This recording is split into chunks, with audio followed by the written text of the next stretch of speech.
بسم اللہ الرحمن الرحیم۔ عزیز طلبہ و طالبات، آج ہم فراز صاحب کے حوالے سے گفتگو کریں گے۔ گزشتہ لیکچر میں بھی ہم نے فراز صاحب کے حوالے سے گفتگو کی، بات کی، ان کی شاعری کے حوالے سے، ان کی سوانی کے حوالے سے، اور آج ہم اس کی گفتگو کو اسی کو گزشتہ سے پیوستہ آگے بڑھاتے ہیں۔ تو آج بھی میں فراز صاحب کی غزل کے چند اشعار سے گفتگو کا آغاز کرتا ہوں۔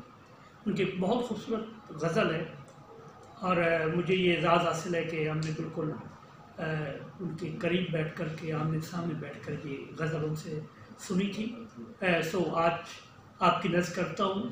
فراز صاحب کہتے ہیں کہ دکھ فسانہ نہیں کہ تجھ سے کہیں، دکھ فسانہ نہیں کہ تجھ سے کہیں، دل بھی مانا نہیں کہ تجھ سے کہیں، آج تک اپنی بے کلی کا سبب، آج تک اپنی بے کلی کا سبب خود بھی جانا نہیں کہ تجھ سے کہیں، اور قاصدہ ہم فقیر لوگوں کا، قاصدہ ہم فقیر لوگوں کا ایک ٹھکانہ نہیں کہ تجھ سے کہیں۔ اور یہ شعر بطور خاص دیکھیے کہ اے خدا درد دل ہے بخشش دوست، اے خدا درد دل ہے بخشش دوست، آب و دانہ نہیں کہ تجھ سے کہیں، اب تو اپنا بھی اس گلی میں فراز، آنا جانا نہیں کہ تجھ سے کہیں۔ ہم نے گزشتہ لیکچر میں فیض صاحب کا تبصرہ، جو فراز صاحب کی پہلی کتاب، پہلا شعری مجموعہ تنہا تنہا، جو 1948 میں منصہ شہود پر آیا، جب فیض صاحب نے ان کے پہلے مجموعے پر، فراز صاحب کے پہلے مجموعہ، جب وہ BA کے طالب علم تھے اس وقت یہ مجموعہ آیا، تو اس پر بڑی خوبصورت گفتگو کی، تبصرہ کیا۔ ان کا ایک جملہ میں آپ کی خدمت میں پیش کر کے آگے بڑھتا ہوں۔ تو فیض صاحب نے کہا تھا کہ احمد فراز کا پہلا مجموعہ کلام تنہا تنہا شاعری ہے، شعر کی تلاش نہیں ہے۔ ان کے کلام میں خیال اور جذبہ آپس میں پیوست ہیں۔ سو یہ ایک بڑے شاعر کی رائے، اور واقعی عام طور پہ ایسا ہوتا ہے کہ جیسا کہ ہم نے گزشتہ لیکچر میں بھی بتایا کہ پہلے مجموعے میں جس ہماری ڈائریکشن بنتی ہے، ہمیں پتہ چلتا ہے کہ شاعر میں کیا پوٹینشل ہے، کیا تخلیقی وفور ہے، کیا اس کی جو مطلب ابھی تک وہ شعر کی تلاش میں ہے، یا ابھی اس کی جو پہلا مجموعہ ہے وہ شاعری ہے۔ سو یہ ایک بڑا ٹریبیوٹ تھا جو احمد فراز کو اس دور کے بڑے شاعر فیض صاحب نے پیش کیا۔ ہم نے گزشتہ لیکچر میں جو گفتگو کی، میں تھوڑی سی اس کی تلخیص آپ کی خدمت میں پیش کر دیتا ہوں تاکہ وہ لیکچر آپ کے ذہن میں آ جائے۔ احمد فراز شاید ان خوش قسمت شعراء میں سے ایک ہیں جو آسمان شہرت پر پوری آب و تاب سے جلوہ فگن رہے۔ وہ ترقی پسند غزل کے اہم ترین شاعر ہیں، وہ کرافٹ کے شاعر ہیں، اور ان کا کرافٹ انہیں اپنے عہد میں ممتاز و محترم مقام پر فائز کرتا ہے۔ ہم نے یہ بھی بتایا تھا کہ کرافٹ، مصرع سازی، مصرع بنانا، یہ بڑا امپورٹنٹ ہوتا ہے، اور جو فراز صاحب ہیں اپنے عہد کے، آپ سمجھے کہ کرافٹ کے حوالے سے سب سے بڑے شاعر تھے۔ ان کی موضوعات کے حوالے سے جو ہم نے بات کی، تو ہم نے دیکھا کہ ان کی غزل میں عصری حیثیت ہے۔ انہوں نے کلاسیکی روایت اور مشرقی شعریات سے وابستہ رہتے ہوئے اردو غزل کو جدید عصری تقاضوں سے ہم آہنگ کیا۔ ان کی غزل میں روایت سے جدیدیت کا سفر بڑی کامیابی سے طے ہوتا ہوا ہمیں نظر آتا ہے۔ کلاسیکی روایت کے تتبع، شعری و فنی وسائل کے فنکارانہ استعمال اور سیاسی و سماجی شعور کی آمیخت نے ان کی غزل کو فکری و فنی حسن عطا کیا۔ احمد فراز نے ایک طرف اپنی شاعری میں عشق و محبت کے جذبے کو فروغ دیا، وہیں دوسری طرف جبر و استحصال اور اعلیٰ اقدار حیات کی بے حرمتی کے خلاف اپنی آواز کو بلند کیا، کیونکہ فراز جمہوری نظام کے قائل تھے، وہ مساوات کا نظریہ رکھتے تھے اور انسانیت کی حکومت چاہتے تھے۔ ان کی شاعری غم جانا اور غم دورہ کا حسین مرقع ہے، جس میں دھوپ اور چھاؤں کی کیفیت موجود ہے۔ انہیں یہ یقین بھی ہے کہ جن باتوں کی وجہ سے سماج اور حکمران انہیں طرح طرح کے مسائل سے دوچار کر رہے ہیں، وہ کل نصابوں میں جگہ پا لیں گے۔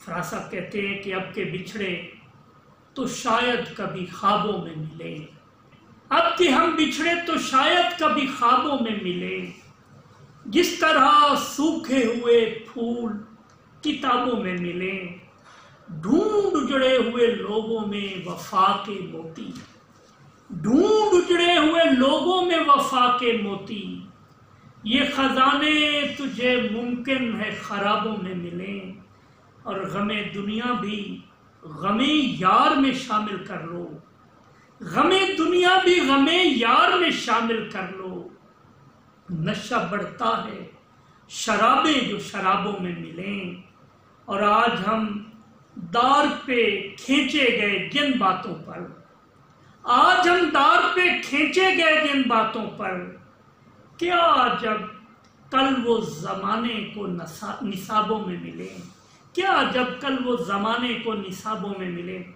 عزیز اسکالرز، جب ملک میں جنرل ضیاء کا مارشل لا سچ کے اظہار پر قدغن لگاتا ہے تو حسن و عشق کا شاعر جبر کے موسم کے خلاف ایک نمائندہ آواز بن کر بول اٹھتا ہے، پھر اس کے قلم سے محاصرہ جیسی انقلابی نظم نکلی جو بلا شبہ اپنے شعری رچاؤں میں بھی باکمال ہے۔ اس نے جبر کی قوتوں کے سامنے جھکنے سے انکار کیا۔ وہ سچے قلم کار تھے اور قلم کی طاقت اور حرمت سے آگاہ تھے، اسی لیے انہوں نے کہا تھا کہ میرا قلم نہیں تسبیح اس مبلغ کی جو بندگی کا بھی ہر دم حساب رکھتا ہے، میرا قلم نہیں میزان ایسے عادل کی جو اپنے چہرے پہ دوہرا نقاب رکھتا ہے، میرا قلم تو امانت ہے میرے لوگوں کی، میرا قلم تو عدالت میرے ضمیر کی ہے، اسی لیے تو جو لکھا تپا کے جہاں سے لکھا، جبھی تو لوچ کما کا زبان تیر کی ہے، میں کٹ گروں کہ سلامت رہوں یقین ہے مجھے کہ یہ حصار ستم کوئی تو گرائے گا، تمام عمر کی ایذا نصیبیوں کی قسم میرے قلم کا سفر رائے گا نہ جائے گا۔ تو یہ آپ اس نظم کو ایک منشور بھی سمجھ سکتے ہیں، ایک تو ترقی پسندی کا منشور، جمہوریت کا منشور اور فراز کی شاعری کا منشور۔ تو فراز صاحب نے اسی انداز میں پھر شاعری کی، اگرچہ انہوں نے اپنی شاعری کا آغاز رومانوی نظموں سے کیا، رومانوی شاعری تنہا تنہا میں ہمیں نظر آتی ہے، لیکن اب اس لیول پر پہنچ کے، اس منزل پہ پہنچ کے ضیاء الحق کے مارشل لا کے دور میں ان کی محبت کا دائرہ پھیل گیا تھا۔ پہلے صرف محبوب کا چہرہ ان کے مرکز نگاہ میں تھا، مگر اب لیلائے وطن بھی ان کی اصل محبوب تھی، اسی لیے وہ اپنے محبوب سے مخاطب ہو کر اعتراف کرتے ہیں، اب تیرا ذکر بھی شاید ہی غزل میں آئے، اب تیرا ذکر بھی شاید ہی غزل میں آئے، اور سے اور ہوئے درد کے عنوان جانا۔ احمد فراز محبت کی نظمیں کہتے کہتے انقلابی اور مزاحمتی نظمیں کہنے لگے، اور یوں وہ عملی طور پر اپنے وطن میں جمہوری اقدار کے احیاء کے لیے مصروف عمل نظر آئے، مگر جبر کا موسم ان پر اس وقت پوری طرح آشکار ہوا جب انہوں نے انسان اور اس کے بنیادی حقوق کی بدترین پامالی دیکھی۔ محبت کی نظموں کو خیر بات کہہ کر انہوں نے مزاحمتی اور انقلابی شاعری کی اور ایک عہد ساز مزاحمتی اور انقلابی شاعر کے طور پر روشناس ہوئے۔ احمد فراز نے شاعری میں سیاسی نعرہ بازی کے بغیر مؤثر احتجاج کیا۔ وہ فیض صاحب کے بعد فیض صاحب کی طرح رسیلی شعریت میں مقتدر قوتوں کے خلاف آواز بلند کرتے رہے۔ وہ جبر و استحصال کو للکارتے رہے اور ریاکاری کو آئینہ دکھاتے رہے۔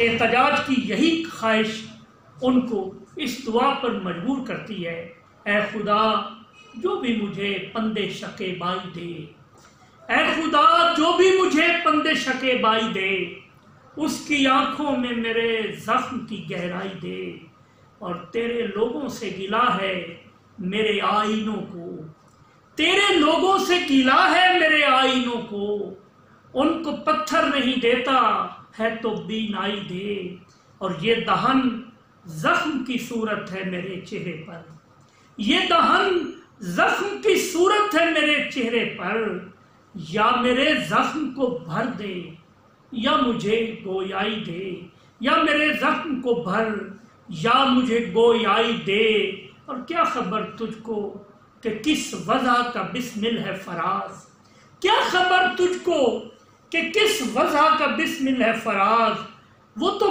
قاتل کو بھی الزام مسیحائی دے۔ فیض صاحب سے قربت ہونے کی وجہ سے فراز صاحب اور فیض صاحب کی شاعری میں مماثلت اور اس میں احتجاج اور وطن پرستی کا عنصر بھی پایا جاتا ہے۔ ان کے احتجاج کی آواز نے انسانیت کو، درد کو ان کی شاعری میں ترقی پسندی کی جھلک عطا کی، جس کی بنا پر ہمارے اردو ادب کے بہت سارے ناقدین فراز صاحب کو فیض صاحب کا جانشین سمجھتے ہیں، اور یہ بات حقیقت بھی ہے کہ فیض کی جانشینی ہم عصر شعراء میں سب سے زیادہ فراز صاحب کو نصیب ہوئی ہے۔ مجھے یاد پڑتا ہے کہ جب فیض صاحب کی وفات ہوئی تو ایک صحافی نے فراز صاحب سے گفتگو جو کر رہے تھے ان سے کہا کہ اب آپ سب سے بڑی احتجاجی آواز ہیں، تو فراز صاحب نے اسے جواب دیا اور کہا کہ بڑوں کی موت چھوٹوں کو بڑا بنا دیتی ہے۔ یہ کیا خوبصورت جملہ تھا کہ ایک تو فیض صاحب کی عظمت کا اعتراف بھی تھا اور بڑی انکسار کے ساتھ، بڑی عجز و انکسار کے ساتھ۔ اس تناظر میں فراز صاحب کہ یہ شعر دیکھیے، یہ فیض صاحب کے تتبع میں اور اس احتجاجی آواز کے حوالے سے آپ دیکھیے، کتنی باہوں کی ٹہنیاں ٹوٹی، کتنی باہوں کی ٹہنیاں ٹوٹی، کتنے ہونٹوں کے پھول چاک ہوئے، کتنی آنکھوں سے چھن گئے موتی، کتنے چہروں کے رنگ خاک ہوئے۔ اگرچہ احمد فراز نے اپنی شاعری میں کسی فلسفے کو پیش نہیں کیا، لیکن ان کی غزلوں میں معنی آفرینی موجود ہے، اور معنی آفرینی کا ہنر بڑے فنکاروں کو ہی نصیب ہوتا ہے۔ زندگی کے ہر تجربے کو اس طرح بیان کرتے ہیں کہ ان میں معنی کی کئی تہیں موجود ہوتی ہیں۔ فراز صاحب کی یہ شعر دیکھیے کہ میں نے دیکھا ہے بہاروں میں چمن کو جلتے، میں نے دیکھا ہے بہاروں میں چمن کو جلتے، ہے کوئی خواب کی تعبیر بتانے والا، اور مجھ سے کیا ڈوبنے والوں کا پتہ پوچھتے ہو، مجھ سے کیا ڈوبنے والوں کا پتہ پوچھتے ہو، میں سمندر کا حوالہ نہ کنارے کی مثال۔ یا میں نے سمندر کہا اور کنارہ کہا تو صحیح لفظ سمندر ہوتا ہے، دراصل جو سمندر ہم کہتے ہیں یہ کیڑا ہوتا ہے جو آگ میں پیدا ہوتا ہے، جب بہت زیادہ آگ جلتی ہے تو اس میں ایک کیڑا پیدا ہوتا ہے، اور جیسے ہی آگ بجھتی ہے وہ ختم ہو جاتا ہے، تو اس کو ہم سمندر کہتے ہیں۔ لیکن اس کے لیے ہم سی کے لیے اور سمندر یہ صحیح تلفظ ہے، اور کنارہ عام طور پہ ہم کہتے ہیں وہ بھی کنارہ ہے۔ میں سمندر کا حوالہ نہ کنارے کی مثال۔ فراز صاحب نے پیار، خلوص، چاہت یعنی زندگی کے ہر شعبے کو اپنی شاعری میں سمویا۔ اس کے برخلاف انہوں نے دشمنوں کو بھی اپنی شاعری کا موضوع بنا کر ان سے ہمیشہ گلے لگانے کی بات کی ہے، اور ان کے دلوں میں بھی محبت کے چراغ روشن کیے ہیں۔ فیض صاحب نے کی نظم ہم دیکھتے ہیں رقیب سے، تو وہاں بھی ایک رقیب کا نیا تصور ہمارے سامنے آتا ہے۔ عام طور پر رقیب کے حوالے سے، یا میرا جی کی نظم جو رقیب ہے، تو وہ اور صورت ہے۔ رقیب کو ہم عام طور پہ دشمن اور اپنا سب سے رقیب روسیہ کہتے ہیں، اور ہمارا سب سے جو یعنی ایسا کردار ہوتا ہے جس سے ہم نفرت کرتے ہیں۔ لیکن فیض صاحب نے اس رقیب کے ساتھ جو محبت کا اظہار کیا، اور ہم پہ مشترکہ ہیں احسان ہمیں الفت کے، اتنے احسان کے گنواؤں تو گنوا نہ سکوں، تو اسی طرح کا ہمیں یہ لہجہ اور اسی طرح کی بات فراز صاحب کے ہاں بھی نظر آتی ہے۔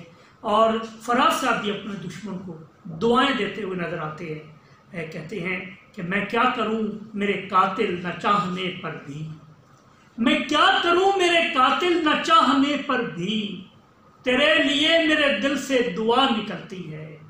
یا شعر دیکھیے، آج دشمن کی موت کا سن کر، آج دشمن کی موت کا سن کر یوں لگا میں بھی مر گیا کچھ کچھ۔ کیا شعر ہے، کس انداز میں کہا۔ یا یہ شعر دیکھیے، آ گلے تجھ کو لگا لوں میرے پیارے دشمن، آ گلے تجھ کو لگا لوں میرے پیارے دشمن، ایک میری بات نہیں تجھ پہ بھی کیا کیا گزری۔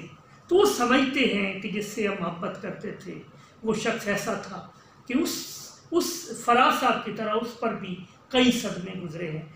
دشمنوں سے لے کر فراز صاحب نے رشتوں میں پڑے دراڑوں کو بھی چھوا ہے، موضوع بنایا ہے، رشتے ترک تعلق ہو جاتے ہیں تو فراز صاحب نے اسے کسی عذاب سے کم نہیں سمجھا۔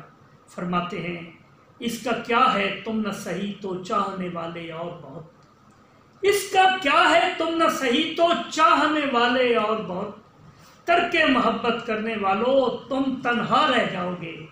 یا یہ شعر دیکھیے، آج تو اے دل ترک تعلق پر تم خوش ہو، آج تو اے دل ترک تعلق پر تم خوش ہو، کل کے پچھتاوے کو بھی امکان میں رکھنا۔ احمد فراز نے عشق و محبت، رنج و آلام، وطن پرستی، ظلم کے خلاف احتجاج، سیاست سے بیزاری کے موضوعات بڑے سلیقے سے اپنے شعروں میں نظم کیے ہیں۔ فراز صاحب کے بارے میں یہ بات بھی معروف ہے کہ وہ اللہ رسول سے زیادہ رغبت نہیں رکھتے تھے، لیکن یہ بات صحیح بھی نہیں، مناسب بھی نہیں، کیونکہ جب ہم ان کی شاعری کا مطالعہ کرتے ہیں تو ہمیں بہت سے ایسے شعر نظر آتے ہیں، خصوصاً ایک نعت کے 2-4 شعر سنیے اور پھر دیکھیے کہ یہ جو لوگوں میں رائے ہے، پرسیپشن ہے، اس کے یہ کس حد تک غلط ہے۔ میرے رسول کے نسبت تجھے اجالوں سے، میرے رسول کے نسبت تجھے اجالوں سے، میں تیرا ذکر کروں صبح کے حوالوں سے، نہ میری نعت کی محتاج ذات ہے تیری، نہ میری نعت کی محتاج ذات ہے تیری، نہ تیری مدح ہے ممکن میرے خیالوں میں، یہ افتخار ہے تیرا کہ میرے عرش مقام، یہ افتخار ہے تیرا کہ میرے عرش مقام، تو ہم کلام رہا ہے زمین والوں سے۔ احمد فراز نے اپنے کلام میں تشبیہات، استعارات، علامات، محاکات، پیکر تراشی اپنے شعری پیکر میں ڈھالا ہے۔ فراز صاحب نے اپنے شعری پیکر کو روایت کے ساتھ جڑت رکھتے ہوئے نئے تقاضوں میں ڈھالا ہے۔ غزل ہو یا نظم، شعری پیکروں کی نرمی اور سبک روی ان کے یہاں تازگی اور تاثر کی ایک نئی فضا پیدا کرتی ہے۔ ان کی تشبیہات میں نئی آواز سنائی دیتی ہے۔ کچھ تشبیہات تو ایسی ہیں جو فراز صاحب کے ساتھ مخصوص ہیں۔ یہ دیکھیے کہ اس کا کیا ہے تم نہ سہی تو چاہنے والے اور بہت، ترک محبت کرنے والوں تم تنہا رہ جاؤ گے۔ یا یہ شعر دیکھیے، ہم تیرے شوق میں یوں خود کو گنوا بیٹھے ہیں، ہم تیرے شوق میں یوں خود کو گنوا بیٹھے ہیں، جیسے بچے کسی تہوار میں گم ہو جائیں۔ یا یہ شعر دیکھیے، اس قدر دنیا کے دکھ ہے خوبصورت زندگی، اس قدر دنیا کے دکھ اے خوبصورت زندگی، جس طرح تتلی کوئی مکڑی کے جالوں میں رہے۔ کیا کہنے، جس طرح تتلی کوئی مکڑی کے جالوں میں رہے۔ یا یہ ان کی مشہور و معروف غزل کا شعر سنا ہے، اس کے بدن کی تراش ایسی ہے، سنا ہے اس کے بدن کی تراش ایسی ہے کہ پھول اپنی قبائیں قطر کے دیکھتے ہیں۔ اس طرح فراز صاحب کے استعارے بھی اپنی مثال آپ ہیں۔ دیکھیے گا کہ ودائے یار کا منظر فراز یاد نہیں، ودائے یار کا منظر فراز یاد نہیں، بس ایک ڈوبتا سورج میری نظر میں رہا، بس ایک ڈوبتا سورج میری نظر میں رہا۔ یا یہ شعر، تیز سورج میں چلے آتے ہیں میری جانب، تیز سورج میں چلے آتے ہیں میری جانب، دوستوں نے مجھے صحرا کا شجر جانا ہے۔ فراز صاحب نے اپنے اشعار میں علامتوں کا استعمال بھی بڑے عمدہ انداز میں کیا ہے۔ دیکھیے کہ چراغ بجھتے ہی رہتے ہیں پر جو اب کے ہوا، چراغ بجھتے ہی رہتے ہیں پر جو اب کے ہوا، اسے ہواؤں کا دیوانہ پن کہا جائے یا چھاؤں میں بیٹھنے والے ہی تو سب سے پہلے، چھاؤں میں بیٹھنے والے ہی تو سب سے پہلے، پیڑ گرتا ہے تو آ جاتے ہیں آرے لے کر، پیڑ گرتا ہے تو آ جاتے ہیں آرے لے کر۔ فراز صاحب نے زیادہ تر سورج، آگ، چراغ، شمع اور سمندر وغیرہ جیسی علامتیں استعمال کی ہے۔ اسی طرح فراز صاحب نے محاکات اور پیکر تراشی سے بھی اپنی شاعری کو سجایا ہے۔ دیکھیے، ڈوبنے والا تھا اور ساحل پہ چہروں کا ہجوم، ڈوبنے والا تھا اور ساحل پہ چہروں کا ہجوم، پل کی مہلت تھی میں کس کو آنکھ بھر کر دیکھتا، ڈوبنے والا تھا میں اور ساحل پہ چہروں کا ہجوم، پل کی مہلت تھی میں کس کو آنکھ بھر کر دیکھتا۔ یا یہ شعر دیکھیے کیسی تصویر بن رہی ہے، پکارتے رہے محفوظ کشتیوں والے، پکارتے رہے محفوظ کشتیوں والے، میں ڈوبتا ہوا دریا کے پار اتر بھی گیا، میں ڈوبتا ہوا دریا کے پار اتر بھی گیا۔ یا یہ شعر کہ سنا ہے دن کو اسے تتلیاں ستاتی ہیں، سنا ہے دن کو اسے تتلیاں ستاتی ہیں، سنا ہے رات کو جگنو ٹھہر کے دیکھتے ہیں۔ کیا خوبصورت انداز میں۔ یا یہ شعر بھی دیکھ لیجئے کہ سناٹے کی جھیل میں تو نے، سناٹے کی جھیل میں تو نے پھر کیوں پتھر پھینک دیا۔ تو یہ فراز صاحب نے کس قدر محاکات پیش کی اپنے اشعار میں۔ فراز صاحب کے بہت سے اشعار تشبیہات، استعارات، محاکات، علامتوں، پیکر تراشیوں، ثنائے بدائے کی خوبیاں لیے ہوئے ہیں اور قاری کو یا سامع کو اپنی گرفت میں لینے کی پوری صلاحیت رکھتے ہیں۔ فراز صاحب کی غزل میں کئی رنگ ہیں۔ ایک طرف زبان و بیان پر ان کی گرفت ان کی قادر الکلامی کا پتہ دیتی ہے، لفظوں کے چناؤ اور استعمال میں ان کا فنی و شعری شعور بھرپور کردار ادا کرتا ہے، تو دوسری طرف علم بیان اور علم بدیع کا تخلیقی استعمال ان کی غزل کو دو آتشہ بنا دیتا ہے۔ عزیز اسکالرز، اگرچہ احمد فراز نے بہت عمدہ غزلیں لکھی، بہت خوبصورت نظمیں تخلیق کی، لیکن میرے خیال میں غزل میں انہیں اولیت حاصل ہے۔ نظم کے مقابلے میں غزل بڑی ہنرمندی کا کام ہے اور یہ ڈھنگ ان میں موجود ہے۔ نظم کے مقابلے میں غزل کہنا بہت مشکل کام ہے، کیونکہ غزل میں ہمیں صرف 2 مصروں میں مکمل اور پوری بات کرنی ہوتی ہے۔ فراز صاحب نے یہ مشکل راستہ اختیار کیا اور بڑی سادگی اور مؤثر انداز میں، اتنا مؤثر کہ بات دل میں گھر کر جاتی ہے، اور یہی وجہ ہے کہ فراز کے غزل کے اشعار لوگوں کے ذہن میں نقش ہو جاتے ہیں، محفوظ رہتے ہیں اور ان کے لبوں پر مچلنے لگتے ہیں۔ فراز صاحب نے جہاں عشق کے درس کو عام کیا، وہاں اعلیٰ اقدار حیات کی بے حرمتی کے خلاف اپنی آواز بلند کی، عصری حالات پر گہری نظر رکھی، انسانی رشتوں کا احترام کیا اور دوسروں کو بھی سکھایا۔ فراز کی شاعری درد عشق کی ایک سچی شاعری ہے، جس میں وصال سے زیادہ فراق کا کرب نمایاں ہوتا ہے۔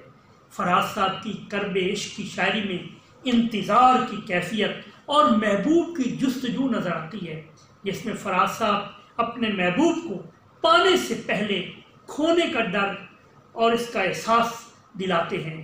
اس درد میں یہ بھی یاد آتا ہے کہ ملنے کے بعد بچھڑنا ضروری ہے۔